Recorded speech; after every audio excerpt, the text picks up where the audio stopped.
ساکن دهه فیض‌آباد جماعت دهات دشت گلو ناحیه میر سید علی حمدانی سلطان بیبی میرود. شغلش مطالعه کتاب است. کتاب‌هایی که خاله سلطان بیبی خوانده است او میگوید که شمارش از 100 گذشته است.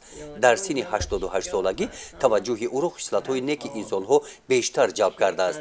از این رو از حیات و روزگار بزرگان پندنامه میخواند.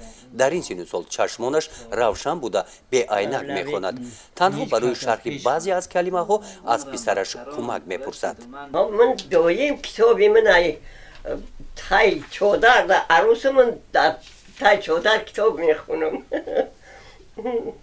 روز کتاب نخونم میگم چه چیزی گم کردم. میخونم دیگه. من اگه اینا چند یک سال میشم که یک جاگه شیشتگیم حالی من کتاب خونی کتاب میخونم. کتاب میخونم و دیگه هم بنامی چی هم یاد گیرم. کتابخانه مادرمون به محیط خانه ما تاثیر بین‌نهایت کلان رسونده است که از آن جمله به من کلینای من فرزندای من به کتابخانه شوق و رغبت زیاد پیدا کردن.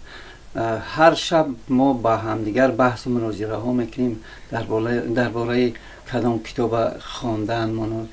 یگان کتابی اگر یگان شخص هم کتابی مثال خوبتر و نقصتر و جالبتر اگر خواند در دیگر اون توصیه میدیم که این کتاب را خوانید که این کتاب بهترین است. سلطان بیبی میرود در اویله اوستای آهنگر تربیت یافته است.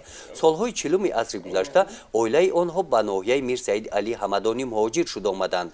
در مکتب با حروف لاتینی و کریلی او همگی 4 صنف خوانده است و خلاص. افسوس از آن میخورد که تا آخر تحصیل نکرده است. این مادر شکرانه از آن می نماید که امروز با دستگیری دولت و حکومت جمهوری تاجیکستان برای تحصیل دختران همه شرایط ها مهیا کرده شدند.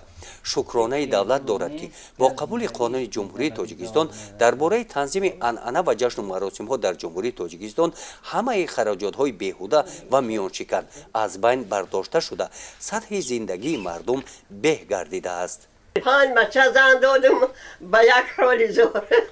از چنین افغانی دوران صاحب استقلالی کشور در دل خاله سلطان بیبی در سن پیرانسالی ذوق به کتاب بازم زیادتر جا گرفت.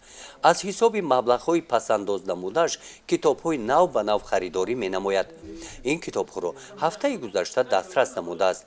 رف جوان حجره خوابش پر از کتاب‌های بزرگان می‌باشد. شماره زیادی کتاب‌ها در دست خوانندگان هستند.